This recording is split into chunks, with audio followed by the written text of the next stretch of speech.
ഏറ്റവും വലിയ തെളിവാണ് എൻ്റെ പേജിൻ്റെ ഇടയിൽ വരുന്ന ബട്ട് കാശ് എന്ന് പറഞ്ഞ് വരുന്ന മെസ്സേജുകൾ നിങ്ങൾക്ക് നോക്കിയാൽ നിങ്ങൾ നോക്കിയാൽ മനസ്സിലാവും. ഒരു ഫോളോവേഴ്സ് അല്ലെങ്കിൽ 2 ഫോളോവേഴ്സ് ഇങ്ങനെയുള്ള ആൾക്കാരുടെ പേജിൽ നിന്നാണ് വന്നുകൊണ്ടിരിക്കുന്നത്. ഇതുവരെ വന്ന കാര്യങ്ങളുണ്ടല്ലോ, പക്ഷേ താങ്കൾ പറയുന്നുണ്ട് കുറച്ചുകൂടി അതിനകത്ത് ക്ലാരിറ്റി വരാനുണ്ട് പല കാര്യങ്ങളിലും. അതെന്തായിരുന്നു സംഭവം, എന്താണ് ഇനി? അല്ല അത് ഇനിയിപ്പോൾ അതിനെപ്പറ്റി കൂടുതൽ സംസാരിക്കുന്നില്ല. കാര്യം എന്താണെന്ന് വെച്ചാൽ ഇതിന് സിനിമയെ പറ്റി അറിയാത്ത ആൾക്കാരാണ് ഇതിനിടയിൽ വന്നിട്ട് എന്നെ ചീത്ത പറയുന്നതും എൻ്റെ സോഷ്യൽ മീഡിയകളിൽ വന്ന് എന്നെ ചീത്ത പറയുന്നതെല്ലാം സിനിമ എന്താണെന്നും സിനിമയായിട്ട് ബന്ധമില്ലാത്ത ആൾക്കാരാണ്. പിന്നെ ഇതിനിടയിൽ ഞാൻ പച്ചയായിട്ട് പറഞ്ഞു കഴിഞ്ഞാൽ ഇതിനിടെ നല്ലൊരു PR വർക്ക് നടക്കേണ്ട കാര്യം. അതിന് ഏറ്റവും വലിയ തെളിവാണ് എൻ്റെ പേജിൻ്റെ ഇടയിൽ വരുന്ന ബട്ട് കാശ് എന്ന് പറഞ്ഞ് വരുന്ന മെസ്സേജുകൾ നിങ്ങൾക്ക് നോക്കിയാൽ നിങ്ങൾ നോക്കിയാൽ മനസ്സിലാവും. ഒരു ഫോളോവേഴ്സ് അല്ലെങ്കിൽ 2 ഫോളോവേഴ്സ് ഇങ്ങനെയുള്ള ആൾക്കാരുടെ പേജിൽ നിന്നാണ് വന്നുകൊണ്ടിരിക്കുന്നത്. അത് ഞാൻ ചോദിക്കുന്നത്, അതായത് ഒരു പടം ഇടുന്നു, ഇപ്പോൾ താങ്കളുടെ പേജിൽ ഒരു പടം വരുമ്പോഴത്തേക്കും ആദ്യത്തെ കമന്റ് നല്ല ചിത്രമാണ്, ബട്ട് ക്യാഷ് എന്ന് പറഞ്ഞിട്ട് അത് ശരിക്കും ക്യാമ്പയിൻ അല്ലേ? ഇത് മൈൻഡ് ഞാനിപ്പോൾ ആ മൈൻഡൊക്കെ വിട്ടല്ലോ. ആദ്യം ഒരുപാട് വിഷമം വന്നു, ഇപ്പം ഞാനത് ചിരിച്ച് കാണുന്നതാണ്. വിഷമം തോന്നിയിട്ടുണ്ടോ ഏതെങ്കിലും ഒരു ഘട്ടത്തിൽ? എനിക്ക് ഒരുപാട് വിഷമങ്ങൾ പല ഘട്ടത്തിലും വന്നിട്ടുണ്ട്. ഞാൻ ആദ്യമായിട്ട് ഇതിനെതിരെ പ്രതികരിച്ചപ്പോൾ അന്ന് എൻ്റെ വിഷമങ്ങളൊക്കെ പറഞ്ഞിട്ടുണ്ട്. പിന്നീട് ഞാൻ എന്നെയും എൻ്റെ കുടുംബത്തിനെ സമാധാനിപ്പിച്ചിട്ട് നമ്മൾ മുമ്പോട്ട് പോകുക. ഇവർക്കൊക്കെ മറുപടി കൊടുക്കുന്നത് എന്തെങ്കിലും ബോധവോ വിവരമുള്ളവന്മാരാണ് വന്നിട്ട് പറയുന്നത്.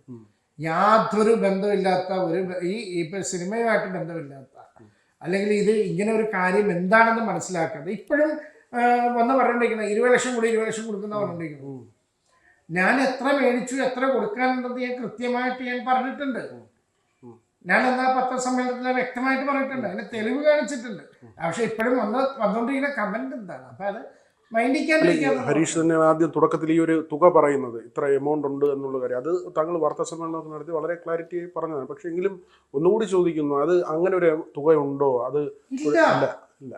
അതിനാണ് ഞാൻ തെളിവ് തന്നത്. എൻ്റെ ബാങ്ക് അക്കൗണ്ടിൽ നിന്ന് പൈസയും ഞാൻ തിരിച്ചു കൊടുത്ത പൈസയും ഞാൻ തെളിവായിട്ട് കാണിച്ചിട്ടുണ്ട്. അയാൾ തെളിയിക്കാൻ പറ്റില്ല, അയാൾക്ക് ഇതുവരെ തെളിയിക്കാൻ പറ്റിയിട്ടില്ലല്ലോ. അത് അയാൾ അങ്ങനെ ഒരു പൈസ അയാളെ ഞാൻ വാങ്ങിച്ചെന്ന് അയാൾക്ക് തെളിയിക്കാൻ വരെ പറ്റിയിട്ടുണ്ടോ?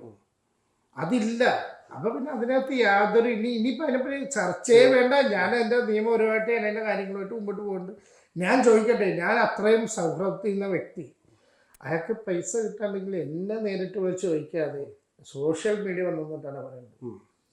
എനിക്ക് സിനിമ ഫീൽഡിൽ നിന്ന് ഒരുപാട് കാശ്, എനിക്ക് കോടികൾ കിട്ടാനുണ്ട്. ഞാൻ ഇവരുടെയൊക്കെ പേര് വന്ന് വിളിച്ച് പറയേണ്ട കാര്യമുണ്ടോ? ഞാൻ അവരെ വിളിച്ച് ചോദിക്കുക, കിട്ടില്ലെങ്കിൽ നിയമപരമായിട്ട് പോവുക, അങ്ങനെ ചെയ്യേണ്ടത്. ഒരു മനുഷ്യനെ വ്യക്തിഹത്യ ചെയ്യുന്ന രീതിയിലുള്ള പ്രവർത്തനമല്ലാണ് നടത്തിയിരുന്നത്. അത് നടത്താൻ ഇപ്പോൾ ഏറ്റവും വലിയ ഉദാഹരണമാണ് കഴിഞ്ഞ ദിവസം പോലെ രേഖ എന്ന് പറഞ്ഞ നടിക്കുന്നേരെ നടക്കുന്ന ഒരു ഇത്. സോഷ്യൽ മീഡിയ ആണോ എല്ലാവരുടെയും ജീവിതം തീരുമാനിക്കുന്നത്? രേഖ മുഖ്യമന്ത്രിക്ക് പരാതിയായിട്ടൊരു വീഡിയോ നമ്മൾ കണ്ടല്ലോ, കഴിഞ്ഞ ദിവസം കണ്ടല്ലോ. ആ സഹോദരിനെ പോലും വന്നിരുന്നിട്ട് പച്ചക്ക് തെറി പറയല്ലേ. ഇവർ എന്ത് അറിഞ്ഞിട്ടാണ് എഴുതി തെറി പറയുന്നത്?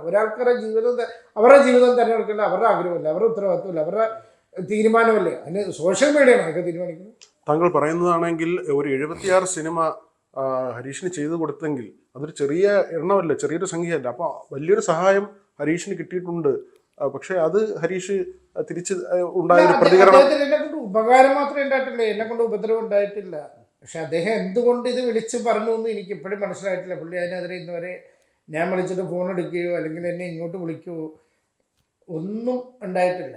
ഈ നല്ല സൗഹൃദങ്ങൾ അങ്ങനെ ബ്രേക്കായി പോകുമ്പോൾ അതും ഒരു വിഷമമാണ്. കാര്യം അത്ര സൗഹൃദമായിട്ട് നിന്നിരിക്കുന്ന വ്യക്തികൾ ആവശ്യമില്ലാതെ എന്തിനാണ് ചെയ്തതെന്ന് പോലും നമുക്കറിയാം.